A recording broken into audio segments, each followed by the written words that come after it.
Hello class 11। आज कुछ और बेसिक टर्म्स जो हमारे अभी रहते हैं इसमें थर्मोडायनेमिक्स से रिलेटेड इस चैप्टर में, तो उनको एक बार देख लेते हैं ताकि हम अपने मेन टॉपिक्स पे आ सकें। मेन टॉपिक्स जिनकी हमें डेरिवेशन करनी है, जिनके बेस पे हमारे पास न्यूमेरिकल्स हैं। तो आज जो हमारा नेक्स्ट कंसेप्ट रहेगा, नेक्स्ट टर्म रहेगा, वो रहेगा थर्मोडायनेमिक इक्विलिब्रियम। सबसे पहले मैं आपको बता दूं, थर्मोडायनेमिक्स का मतलब तो आप समझते हो कि जहां पर हीट के कारण मोशन या मैकेनिक्स पैदा हो रहा हो, कोई चीज़ हिल रही हो, कोई चीज़ काम कर रही हो। इक्विलिब्रियम का मतलब क्या है? इक्विलिब्रियम का मतलब होता है एक समान या समानांतर, जब वो बराबर की चीज़ें काम कर रही हो, मतलब हम वहाँ से कहीं और जा रहे हैं तो कोई खास बदलाव जो है वो महसूस ना हो, कोई चेंज ऑब्जर्व ना हो, ऐसी कोई प्रोसेस, ऐसा कोई सिस्टम, हम उसको थर्मोडायनेमिक इक्विलिब्रियम कहते हैं। एक छोटा सा एग्जाम्पल लेते हैं इसके बारे में। जैसे आप नीचे टैप है आपके घर में, आपके बाथरूम में टैप है, आप उस टैप से बकेट भर रहे हो, पानी से भर रहे हो, ठीक है, बकेट आपने भर ली। उसी वक्त आपके पेरेंट्स ने मोटर ऑन कर दी, जिससे पानी जो है वो अपर हेड जो है आपका वाटर टैंक है उस पर जाता है, ठीक है। जितना पानी आपने टैप के जरिए निकाला, उतना ही पानी जो है मोटर ने आपकी टंकी में डाल दिया। ये जो प्रोसेस है नीचे से निकलने की, ऊपर से डलने की, नीचे से निकलने की, ऊपर से डलने की, ये उस पानी के लेवल को कम नहीं होने दे रही, आपकी टंकी के पानी के लेवल को कम नहीं होने दे रही। यानी कि आप क्या बोलेंगे, हमारी पानी की जो टंकी है उसमें कोई भी चेंज नहीं आया, पानी का लेवल जितना पहले था उतना ही अब है। तो ये प्रोसेस तो चल रही है, सिस्टम काम भी कर रहा है, लेकिन जब उसमें कोई चेंज ऑब्जर्व नहीं हो रहा तो आप क्या बोलेंगे कि वो एक इक्विलिब्रियम की पोजीशन में है। मतलब वो जो सिस्टम है वो अब इक्विलिब्रियम अटेन कर चुका है, so there is no changes observe. तो बिल्कुल यही बात यहां पर है। इफ अ सिस्टम अटेन्स, हम क्या बोलेंगे, इफ अ सिस्टम किसी सिस्टम के लिए, if a system is said to be in thermodynamic equilibrium,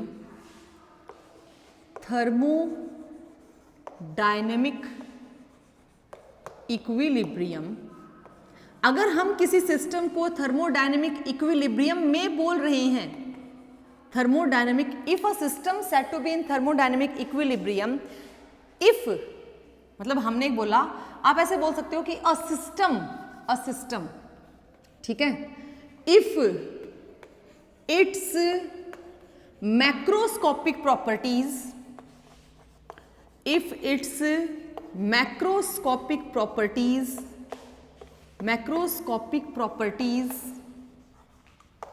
like pressure, temperature are not change,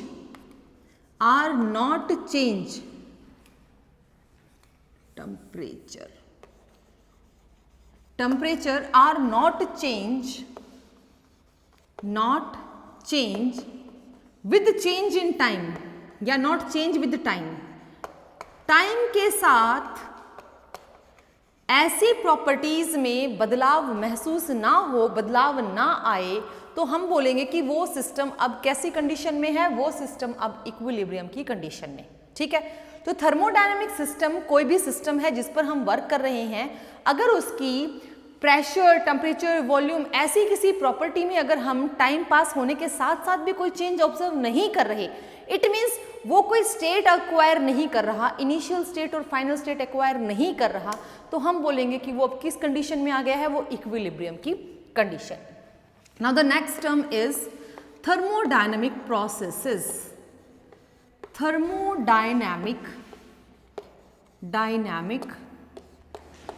processes, ठीक है।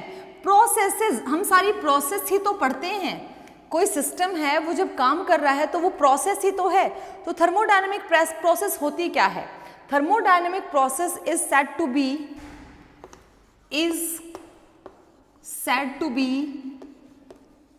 To be occur. कब होगी, मतलब कोई प्रोसेस कब कहलाएगी? इफ द सिस्टम, जब system, if the system changes from its from its initial value या initial state to final state. जब कोई सिस्टम अपनी इनिशियल कंडीशन से, इनिशियल स्टेट से फाइनल स्टेट में चेंज होता है, तब हम बोलेंगे कि कोई प्रोसेस हो रही है। देयर आर फोर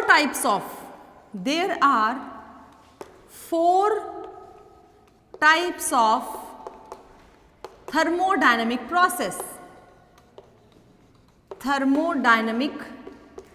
प्रोसेसेस, ठीक है। थर्मोडायनेमिक प्रोसेस 4 तरह की होती हैं। मैं यहाँ पर उनको डिटेल में नहीं करूँगी, लेकिन आप उनको समझ जाएंगे। पहली टाइप है आइसोथर्मल प्रोसेसेस। आइसोथर्मल, आप ये नाम याद रखेंगे बस, आइसोथर्मल प्रोसेसेस। आइसोथर्मल वो प्रोसेस होती हैं जहां पर टेम्परेचर को क्या कर दिया जाता है, कांस्टेंट।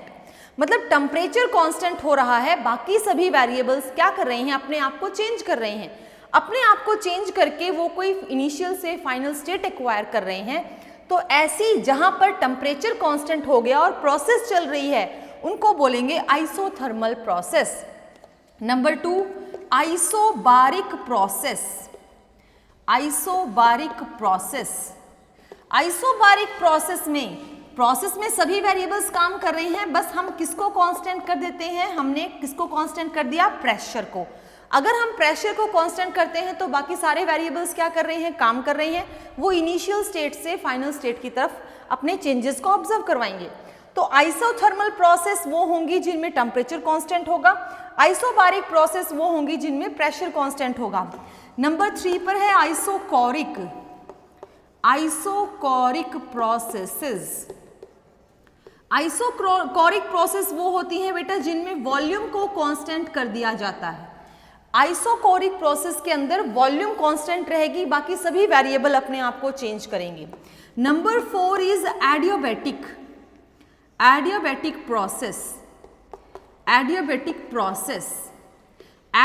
प्रोसेस के बारे में हमने पहले भी लिखा है। यहां पर हीट क्या रहेगी, कांस्टेंट। हीट को कांस्टेंट अगर हम कर देते हैं तो ऐसी प्रोसेस का नाम रहेगा एडियाबैटिक प्रोसेस, ठीक है। आइसोकोरिक जहां वॉल्यूम कांस्टेंट रहेगी, आइसोबारिक जहां पर प्रेशर कांस्टेंट रहेगा, आइसोथर्मल जहां पर टेम्परेचर कांस्टेंट रहेगा। देखिए मैंने यहां पर आपके सामने लिखा है del T, del P, del V, लेकिन इसके सामने मैंने डेल नहीं लगाया, इसके सामने मैं डी क्यू लगाऊं, डी क्यू इक्वल्स टू 0, यानी कि स्मॉल हीट। आपको ये मैंने पिछले वीडियो में भी बताया है, स्टेट फंक्शन और path function. So these are state function and this one is your path function. तो ये प्रोसेस का हिस्सा है। प्रोसेसेस जो हैं वो इनके कारण ही प्रोसीड हो रही हैं, सिस्टम इनके कारण ही काम कर रहा है। किसी एक वेरिएबल से चेंजेस अगर ऑब्जर्व होते हैं तो प्रोसेस के लिए उन चेंजेस को ही ऑब्जर्व करना है, तभी उनको हम थर्मोडायनेमिक प्रोसेस नाम देते हैं। आप इसको राइट डाउन कीजिए। हम एक और छोटी सी टर्म जो रहती है प्रोसेस में वो डिस्कस करते हैं, उसके बाद हम मेन टॉपिक्स पे आते हैं।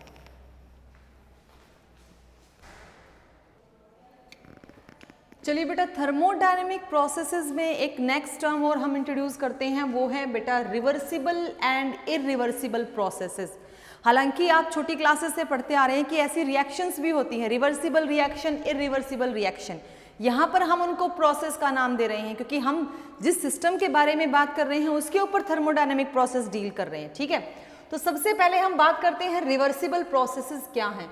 जैसे कि नाम बोल रहा है रिवर्सिबल, यानी वापस बैक की जा सकती हैं, किसी न किसी कंडीशन में वो वापस अपनी ओरिजिनल पोजीशन पे आ सकती हैं। लेकिन इरिवर्सिबल प्रोसेस ऐसा नहीं करती, वो जब अपने लिए कुछ फाइनल ढूंढने के लिए निकली हैं तो वहीं पर जाए, वो किसी भी कंडीशन में बाय अपोजिंग फोर्स और बाय ड्राइविंग फोर्स वो वापस अपनी ओरिजिनल पोजीशन में नहीं आती।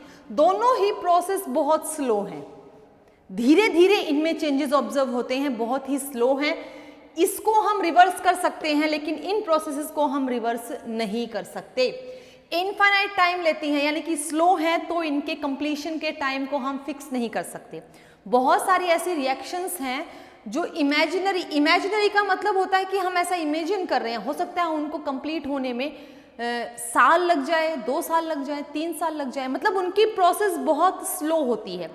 For example your formation of the coal and petroleum बहुत स्लो प्रोसेस है, लाखों करोड़ों साल लगते हैं उनको फॉर्मेट होने में। आपके हाइड्रोकार्बन्स, आपके फ्यूल्स, कैरोसिन, डीजल, पेट्रोल, इनको बनने में लाखों करोड़ों साल लगे। क्या ये रिवर्स हो सकते हैं? नहीं ना। तो ऐसी बहुत स्लो प्रोसेस है और वो रिवर्स नहीं हो सकती, ठीक है। हीट के चेंज के कारण ही ऐसा पॉसिबल है, जबकि रिवर्सिबल प्रोसेस के टाइम को हम कुछ हद तक मान सकते हैं, कुछ हद तक समझ सकते हैं कि हाँ ये हमारी सोच में है या हमारी जिंदगी में हम अपने जीते जी इसका रिजल्ट ऑब्जर्व कर सकते हैं। Equilibrium is not disturb. देखिए बेटा, जब मैंने आपको इक्विलिब्रियम के बारे में बताया था तो इसमें कह रहा है कि आप रिवर्स कर सकते हो उस चीज को, तो इक्विलिब्रियम पे कोई खास फर्क नहीं पड़ता। रिएक्शन और process always attaining in equilibrium. लेकिन जो चीज रिवर्स होकर आ ही नहीं सकती उसमें अमाउंट का डिके हो रहा है, इट मीन्स इक्विलिब्रियम नहीं आएगा। इसके अंदर हमें जो काम मिलेगा वो मैक्सिमम से मैक्सिमम, मतलब कंप्लीट ट्रांसफॉर्मेशन मिलेगी। लेकिन यहाँ पर मैक्सिमम वर्क डन हमें नहीं मिलता, क्योंकि ये बहुत ही जल्दी जल्दी हो रही है और हम इसको लिमिटेड टाइम में भी ऑब्जर्व करते हैं, तो बहुत सारी चीजें वेस्ट हो जाती हैं यहाँ। Only imaginary and cannot be achieved in actual practice. ये इतनी स्लो हैं और रिवर्सेबल हैं, तो इसका मतलब चलती रहती हैं, तो हम इनको अपनी डेली लाइफ में इमेजिन कर सकते हैं, बस ऑब्जर्व नहीं कर सकते। और हो सकता है बहुत लंबी प्रोसेस हो और ऑब्जर्वेशन के लिए हमारे पास समय ही ना बचे। इनको हम ऑब्जर्व कर सकते हैं और ये नेचर में होती हैं, नेचर में होती हैं, तो हम इनको अपनी लाइफ टाइम में कभी भी कैसे भी ऑब्जर्व कर सकते हैं। तो बेटा ये हमारी थर्मोडायनेमिक प्रोसेस का अगला टर्म था। अब हम जो आएंगे वो मेन टॉपिक्स पर आएंगे। हालांकि उन मेन टॉपिक्स के जो छोटे छोटे नाम हैं वो हमने इन टर्म्स के दौरान पढ़े भी हैं, बस अब उनको धीरे धीरे एक्सप्लेन करते चलेंगे। जिसकी कहीं डेरिवेशन बनती है डराइव करते चलेंगे। इसको लिख लीजिए बेटा। नेक्स्ट थर्मोडायनेमिक क्वांटिटी हम डील करेंगे वो है हमारी इंटरनल एनर्जी, ठीक है, इंटरनल एनर्जी। ये भी कुछ थर्मोडायनेमिक क्वांटिटीज हैं जिनका हम इस्तेमाल करेंगे और हम इनको पढ़ेंगे कि ये होती क्या है, ठीक है। इंटरनल एनर्जी आप इसको ई से भी डिनोट कर सकते हो और आप इसको यू से भी डिनोट कर सकते हो। बुक्स में कई जगह आपको ये यू से भी मिलेगा और कई बुक्स में आपको ये ई से भी मिलेगा, तो इट डजेंट मैटर कि यू आया तो हम हाथ खड़े कर दें कि ये तो क्या आ गया, और ई है तो एनर्जी है, ये हमें दिख रहा है। बेटा इंटरनल शब्द क्या कह रहा है? इंटरनल मतलब किसी सिस्टम के अंदर। कोई भी सिस्टम है, जो सिस्टम हमारे लिए सराउंडिंग में प्रेजेंट है या यूनिवर्स में प्रेजेंट है, वो सिस्टम अपने अंदर कुछ एनर्जीज को कंपोज किए हुए होता है। हालांकि हर सिस्टम के लिए अलग अलग प्रकार की एनर्जी होगी जो कि डिपेंड करती है कि उसके ऊपर टेम्परेचर, प्रेशर, वॉल्यूम और जो भी अलग कंपोजिशंस हैं वो उस पर कैसे काम कर रही हैं। तो इंटरनल एनर्जी क्या है? द एनर्जी स्टोर्ड, ठीक है, आप इसको बोल सकते हो the energy stored with in the substance, ठीक है, the energy stored with in the substance, with in the substance और द सिस्टम। आप इसको सिस्टम भी बोल सकते हो, विद इन अ सिस्टम और विद इन द सब्सटेंस, ठीक है। अगर हम यहाँ पर सिस्टम डील कर रहे हैं तो हम इसको सिस्टम बोलेंगे। Within a system is called internal energy, हम इसको इंटरनल एनर्जी कहेंगे, ठीक है, इज कॉल्ड इंटरनल एनर्जी। बेटा it is the sum of various energies, ये बहुत सारी एनर्जीज का सम होती है। जैसे मैंने ई से डिनोट किया, किसी सिस्टम में कौन कौन सी एनर्जी काम कर सकती है? भैया बहुत सारी कर सकती हैं। एनर्जी आपकी काइनेटिक भी हो सकती है, एनर्जी आपकी पोटेंशियल हो सकती है, एनर्जी आपकी इलेक्ट्रॉनिक हो सकती है, एनर्जी आपकी न्यूक्लियर हो सकती है, एनर्जी आपकी रोटेशनल हो सकती है, एनर्जी आपकी वाइब्रेशनल हो सकती है। कितनी ही एनर्जीज हो सकती हैं जो इस सिस्टम में कंपोज्ड है, तो उन सभी एनर्जीज का जो सम है वो ही इंटरनल एनर्जी। ये के यहां पर किसको डिनोट कर रहा है? This is your kinetic energy, right, energy. P यहां पर किसको डिनोट कर रहा है? Potential energy. ई यहां पर किसको डिनोट कर रहा है? Electronic energy. एन यहां पर किसको डिनोट कर रहा है? Nuclear energy. आर किसको डोनेट कर रहा है? Rotational energy. और V किसको? वाइब्रेशनल एनर्जी, है ना। तो पता ही नहीं हमें कि किसी सिस्टम को जब हम कंपोज करते हैं या किसी सिस्टम की जो कंपोजिशन है उसमें कितनी सारी एनर्जीज प्रेजेंट है।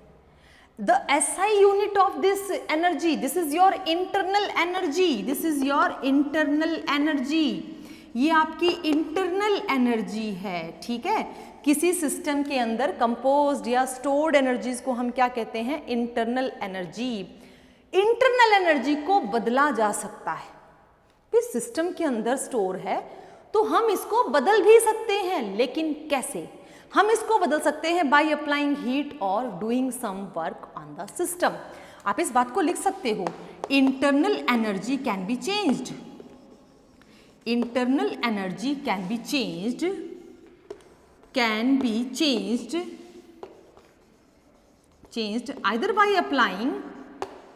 either by applying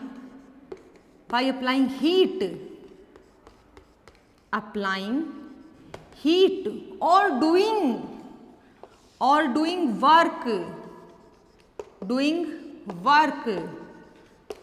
on the system पर काम करके या फिर उस पर हीट अप्लाई करके हम इंटरनल एनर्जीज को चेंज कर सकते हैं। कुछ अमाउंट की एनर्जीज जो हैं वो हीट और वर्क डन से चेंज हो जाती हैं, तो हम उनको बदल भी सकते हैं। इंटरनल एनर्जी एक स्टेट फंक्शन है, ये एक स्टेट फंक्शन है। स्टेट फंक्शन हम पहले डिस्कस कर चुके हैं, ये एक स्टेट फंक्शन है। इसका क्या मतलब है कि हमें ये चेंज इन एनर्जी की फॉर्म में मिलेगा। It means the final energy and the initial energy. तो ये एक स्टेट फंक्शन है, ना कि कोई पाथ फंक्शन। ये किसी भी मैकेनिज्म पे, किसी भी प्रोसेस पे डिपेंड नहीं करती जो हम इसको चेंज करने के लिए अप्लाई करेंगे। ये सिर्फ उस वैल्यू पर डिपेंड करती है जो शुरुआत में होगी और जो लास्ट में होगी। अगर ये किसी भी मैकेनिज्म पर या किसी प्रोसेस पर अप्लाई होती, यानी कि हम इसको मेथड पर अप्लाई मानते, तो it is a path function, लेकिन ये तो नहीं है, it is a state function, ठीक है। इसकी यूनिट SI यूनिट होती है जूल। जो इंटरनल एनर्जी है तो SI यूनिट क्या होगी इसकी? जूल, ठीक है। तो इंटरनल एनर्जी का हम यूज देखेंगे। इंटरनल एनर्जी एक स्टेट फंक्शन है, ये आपको ध्यान रखना है। इसको राइट डाउन कीजिए। नेक्स्ट पे आते हैं बेटा। नेक्स्ट थर्मोडायनेमिक क्वांटिटी है वर्क। आप इसको वर्क डन बोल सकते हो। आप वर्क डन किसको कहते हो? देखिए, आप वर्क डन किसको कह रहे हैं मैं आपको समझाती हूँ। मैंने यहाँ पर एक बकेट ली, बकेट या आप कोई भी इसको बोल सकते हो, कंटेनर बोल सकते हो, बकेट बोल सकते हो। मैंने इसमें पिस्टन लगाया। पिस्टन समझ रहे हैं ना आप फिजिक्स में बहुत अच्छे से समझते हैं पिस्टन क्या होता है। बेटा इसमें कुछ मैटर भरा है, आई होप ये लिक्विड है, आप इसको लिक्विड बोलेंगे। लिक्विड हम यहाँ पर सिस्टम ले रहे हैं, ठीक है। ये लिक्विड की लास्ट जो है वॉल्यूम है, this is your V1 initial volume, right. अब आप इस पिस्टन के साथ कुछ कर रहे हो, मतलब आप इस सिस्टम, आपने इसको लिक्विड को ही क्या कहा है? States of matter. ये मैटर है आपका, ठीक है, मैटर है। तो अगर हम इस पर कुछ काम करते हैं तो हम कैसे करेंगे? हम इस पिस्टन को या तो कंप्रेस करेंगे, कंप्रेस करेंगे तो वॉल्यूम क्या हो जाएगी? अपनी एक्चुअल वॉल्यूम से कम हो जाएगी, राइट। अगर हम इस पिस्टन को वापस रिलीज करते हैं तो वॉल्यूम क्या हो जाएगी? इसके एक्चुअल वॉल्यूम से ज्यादा। तो हमारे पास दो कंडीशंस आएंगी, एक वॉल्यूम यहां पर और एक वॉल्यूम यहां पर। ये हमारी V है तो ये हमारी V1 है, तो ये कभी ये V2 कभी ये V2। कब होगी ये? जब हम इस पिस्टन को या तो कंप्रेस करेंगे या हम इसको एक्सपेंड। इस पिस्टन का कुछ क्रॉस सेक्शन एरिया भी है, हम इस पर कुछ फोर्स अप्लाई करेंगे तभी तो ये पिस्टन काम करेगा। अगर ये नहीं आपको समझ में आ रहा तो एक छोटी सी बात और समझिए। ये कोई वुडन बॉक्स है, ठीक है, और आप यहां पर खड़े हैं। आपको इस वुडन बॉक्स को यहां से धकेल कर इस पॉइंट तक लेकर जाना है, मतलब आपको ये वुडन बॉक्स यहां तक लेकर जाना है। और इस वुडन बॉक्स में वेट है, मतलब ये बहुत भारी है। आप इसको कैसे? आपने इसको पुश करना स्टार्ट किया, आपने इसको पुश करना स्टार्ट किया तो ये थोड़ा सा डिस्प्लेस हुआ, ज्यादा नहीं होगा क्योंकि बहुत हैवी है। और इस वुडन बॉक्स का कुछ पर्टिकुलर एरिया भी है। आप जो पुश और पुल करते हो उसी को आप क्या बोलते हो? फोर्स बोलते हो। अच्छा, आपने इस पर कुछ फोर्स अप्लाई की, जब आपने इस पर्टिकुलर एरिया पर, पर्टिकुलर वुडन बॉक्स पर कुछ फोर्स अप्लाई की तो इसने अपनी ओरिजिनल पोजीशन से थोड़ा सा आगे की पोजीशन एक्वायर कर ली। मतलब जब आप पीछे से ऑब्जर्व करोगे तो आप क्या ऑब्जर्व करोगे कि ये तो इतनी दूरी आगे निकल चुका, तो आप इसको बोलोगे स्मॉल चेंज इन डिस्प्लेसमेंट, थोड़ा सा चेंज हुआ है, अपनी डिस्टेंस से, अपने डिस्प्लेसमेंट से थोड़ा सा आगे सरक गया। फिर आप फोर्स लगाओगे, थोड़ा सा और आगे सरकेगा, तो ये फाइनली उस पॉइंट तक पहुंच जाएगा जहां तक आपको पहुंचना है। आपने इस पर क्या किया भैया, आपने सिर्फ फोर्स लगाई, सिर्फ फोर्स लगाई, फोर्स लगाई तो कुछ डिस्प्लेसमेंट भी तो हुआ या नहीं? तो यही तो वर्क डन है। Work is said to be done. काम कब कहा जाता है कि हो गया? Whenever a point of application, जब आप किसी पर कुछ काम करना चाहते हो, of force is displaced in the direction of the force, आप जिस दिशा में फोर्स लगा रहे हो उसी डायरेक्शन में डिस्प्लेसमेंट अगर होता है तो आप उसी काम को, उसी किए गए वर्क को ही आप वर्क डन कह पाओगे। बात समझ में आ रही है? जिस डायरेक्शन में आप फोर्स अप्लाई करोगे उसी डायरेक्शन में अगर डिस्प्लेसमेंट होता है तो then it is said to be work done. यही काम इस पिस्टन के साथ है। आप इस पिस्टन पर ऊपर से फोर्स लगा रहे हो, it means your direction is like this, आप डाउनवर्डली फोर्स कर रहे हो, तो ये जो सिस्टम है जो हमारा, जिस पर हम थर्मोडायनेमिक प्रोसेस ऑब्जर्व करेंगे, ये अपनी एक्चुअल वॉल्यूम से या तो कंप्रेस हो जाएगा या अपनी एक्चुअल वॉल्यूम से एक्सपेंड हो जाएगा। लेकिन आपने तो कुछ किया, जब आप अपवर्ड फोर्स लगा रहे हो तो वो डायरेक्शन जो चेंज आएगा वो डाउनवर्ड ही होगा, तो आप उसको बोलेंगे कंप्रेशन। लेकिन जब वापस से सिस्टम उसको धकेल दे, यानी कि फोर्स अगर अपवर्ड लग रही हो तो डायरेक्शन जो डिस्प्लेसमेंट की है वो भी क्या रहेगी? अपवर्ड, उसको हम बोलेंगे एक्सपेंशन। यानी सिस्टम ने काम किया या सिस्टम पर काम हुआ, ये दो वर्ड बोले जाएंगे। अगर हम फोर्स ऊपर से लगाते हैं और सिस्टम के ऊपर काम करते हैं तो हमारी जो वॉल्यूम है वो छोटी यानी कम हो जाएगी, हम उसको बोलेंगे सिस्टम पर काम करना, यानी कि work done on the system, and that is called compression, right. लेकिन अगर सिस्टम उसको अपोज करता है, सिस्टम आपके पिस्टन पर फोर्स लगाता है, तो वो अपनी वॉल्यूम को इंक्रीज कर रहा है, उसने अपनी वॉल्यूम को उसी डायरेक्शन में इंक्रीज किया जिस डायरेक्शन में आपने फोर्स लगाई। हम इसको बोलेंगे work done by the system, यानी कि एक्सपेंशन। समझ में आ रहा है? तो ये जो वर्क डन है इसको हम इन वन वर्ड बोलेंगे वर्क एक्सपेंशन कंप्रेशन। सबसे बढ़िया और कमाल की बात यह है कि during this process your temperature is kept constant. जब आप ऐसा कुछ कर रहे होंगे तो टेम्परेचर वहां पर अपनी नाक बिल्कुल भी नहीं लगाएगा, ना हिलाएगा, it means it kept constant. तो वर्क डन क्या है? अब आप बताइए वर्क डन क्या है? आप इस डेफिनेशन के अकॉर्डिंग बोलते हैं work done is force into displacement. आप यही बोलते हैं ना कि वर्क डन जो है वो फोर्स अप्लाइड है और डिस्प्लेसमेंट, जो स्मॉल डिस्प्लेस्ड वहां पर हुआ है ऑब्जेक्ट, उसको ही हम वर्क डन कह रहे हैं। बिल्कुल सही कह रहे हैं। ये आपकी फर्स्ट इक्वेशन हमने मान ली, राइट। आई होप ये समझ में आया है क्या है। इसी के साथ हम कहते हैं कि आप प्रेशर किसको बोल रहे हो? प्रेशर क्या होती है? अगर प्रेशर की डेफिनेशन देखी जाए तो प्रेशर क्या है बेटा? अगर हम फोर्स लगा रहे हैं तो फोर्स हम कितने हिस्से पर लगा रहे हैं, यानी कि एरिया क्या है फोर्स अप्लाई कर, तो that is the cross section area. यानी कि हमने फोर्स इस पर्टिकुलर क्रॉस सेक्शन एरिया पर ही लगाई, हमने फोर्स इस पर्टिकुलर एरिया पर ही लगाई। तो जब हम फोर्स किसी पर्टिकुलर एरिया पर लगाते हैं तो वही हमारा प्रेशर होता है। Pressure is equal to force upon में एरिया। आप इसको बोल सकते हो फोर्स पर यूनिट एरिया। अच्छा, फोर्स पर यूनिट, तो हमारा प्रेशर क्या है? फोर्स अपॉन में एरिया। यहां से अगर हम फोर्स, ये वाली फोर्स ऐसे लिख देते हैं इसको, अगर हम यहां से फोर्स निकालते हैं, भैया इसको ही रीअरेंज कर रही हूं, कंफ्यूज नहीं होना। फोर्स अगर मैं यहां से निकालती हूं तो यहां से मुझे क्या मिलेगा? प्रेशर इनटू में एरिया मिलेगा या नहीं? यहां से तो मैंने कुछ नहीं गलत किया, ये मेरी सेकंड इक्वेशन बन गई।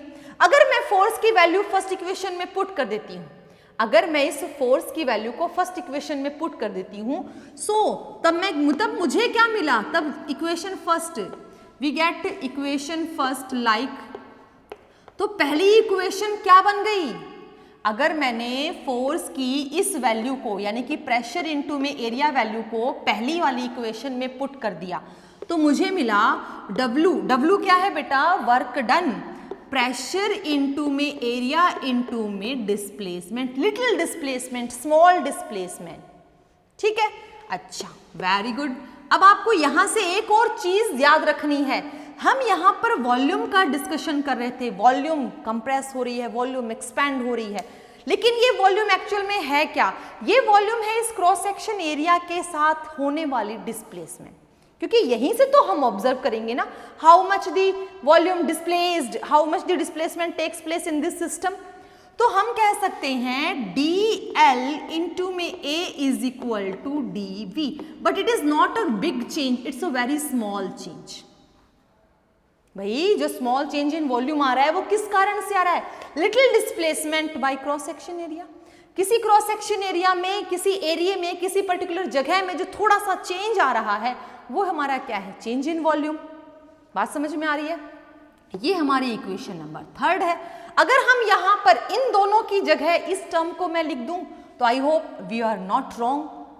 अगर मैं इस लिटिल डिस्प्लेसमेंट और एरिया की जगह पर स्मॉल चेंज इन वॉल्यूम लिखती हूं तो हम गलत नहीं हैं।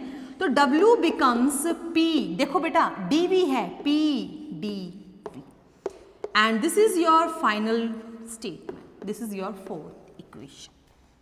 बात समझ में आई यहां तक? आई होप ये समझ में आ गया होगा। वर्क डन होता है फोर्स इनटू में डिस्प्लेसमेंट, लिटिल डिस्प्लेसमेंट, राइट। लेकिन हमारी जो फोर्स होती है वो कहाँ से हमने मतलब रिलेट निकाली है, प्रेशर से। प्रेशर क्या होता है, फोर्स पर यूनिट एरिया। तो हमने फोर्स क्या निकाली, प्रेशर इनटू एरिया।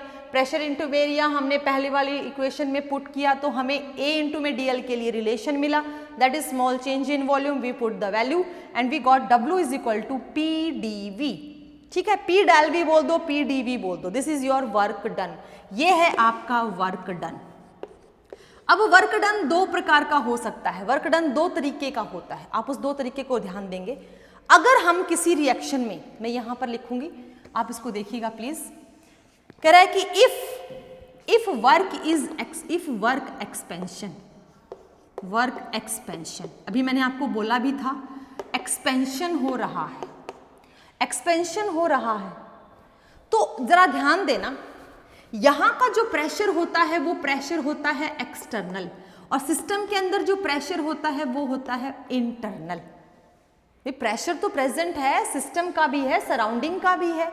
ये सिस्टम है तो ये उसकी सराउंडिंग हो गई, हुई या नहीं? अगर ये सिस्टम है, हम इस पर कोई काम कर रहे हैं, तो ये सारा हिस्सा क्या है, उसकी सराउंडिंग है। तो सिस्टम का जो प्रेशर है वो है प्रेशर इंटरनल, और सिस्टम का सराउंडिंग का जो प्रेशर है वो है प्रेशर एक्सटर्नल, ठीक है। तो वर्क एक्सपेंशन के दौरान आप याद रखेंगे कि जब हम वर्क डन करेंगे तो जो प्रेशर, जो एक्सटर्नल प्रेशर है वो इंटरनल प्रेशर से कम हो जाएगा।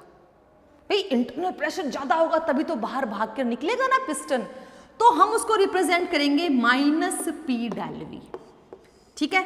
अगर एक्सटर्नल प्रेशर कम हो जाता है इंटरनल प्रेशर से, then we sign this negative sign हम वहां लगाएंगे।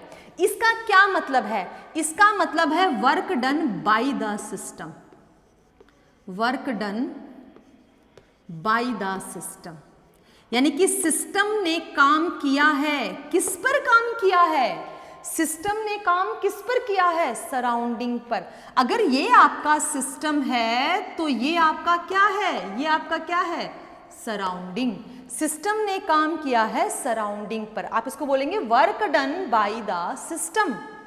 अच्छा, इफ वर्क कंप्रेशन, अगर कंप्रेशन होता है तो, ये तो एक्सपेंशन था, अगर कंप्रेशन होता है तो P external is more than P internal. अब यहां पर फिर से उल्टा हो गया, अब प्रेशर जो सराउंडिंग का है वो ज्यादा हो जाएगा तो हमारा पिस्टन नीचे की तरफ आएगा और P इंटरनल क्या हो गया? कम। तो वर्क डन क्या बन जाएगा? Positive P del V। अगर एक्सपेंशन होता है तो नेगेटिव P डेल V रहेगा, अगर कंप्रेशन होता है तो पॉजिटिव P डेल V। ये क्यों हो रहा है ये आप ध्यान रखना। एक्सटर्नल प्रेशर अगर ज्यादा होता है तो पॉजिटिव टर्म देगा, अगर इंटरनल प्रेशर ज्यादा होता है तो नेगेटिव। नेगेटिव का मतलब ऑपोजिंग, ऑपोज कर रहा है ना मैक्सिमम प्रेशर को, तो वो नेगेटिव टर्म में जाएगा, ठीक है। इसका मतलब होता है work done on the system, on the system. अगर सिस्टम पर काम हो रहा है तो काम कर कौन रहा है? सराउंडिंग। तो आप इसको दो तरीके से याद करेंगे, work done by the system. By the system मतलब सिस्टम काम कर रहा है किसके लिए, किसके ऊपर काम कर रहा है? सराउंडिंग पर, ठीक है। Work done on the system यानी कि सराउंडिंग काम कर रहा है किसके ऊपर? सिस्टम पर। अगर सराउंडिंग अपना काम सिस्टम पर कर रहा है तो कंप्रेशन होगा, लेकिन अगर सिस्टम अपना काम सराउंडिंग पर कर रहा है तो एक्सपेंशन होगा। ये किसी पिस्टन के लिए, किसी फोर्स अप्लाइड के लिए यही हमारा वर्क डन जो है काम करता है। वर्क डन समझ में आ रहा है? Total this work done is called as work expansion compression. इसको एक हम कॉम्बो नाम देते हैं, कंबाइन नाम देते हैं, वर्क एक्सपेंशन कंप्रेशन। ये आइसोथर्मल प्रॉपर्टीज के अंदर ही होता है। हम इसकी डेरिवेशन अभी देखेंगे। जब हम इसको आइसोथर्मली रिवर्सिबल एक्सपेंशन कंप्रेशन में करेंगे तो वर्क डन हमारे लिए कैसे रिलेट होता है। But you just switch on it कि वर्क डन है क्या, वर्क किसको बोला जा रहा है, वर्क है क्या? Work is a path function. ये स्टेट फंक्शन नहीं है, it is not initial and final position, ये स्टेट्स पे डिपेंड नहीं करता, it only depends upon the path. यानी कि ये मैकेनिज्म पर डिपेंड करता है, ये मेथड पर डिपेंड करता है। मेथड आपको बाई और ऑन सिस्टम के द्वारा मिलेंगे, सराउंडिंग के द्वारा मिलेंगे। चलिए इसको लिख लीजिए।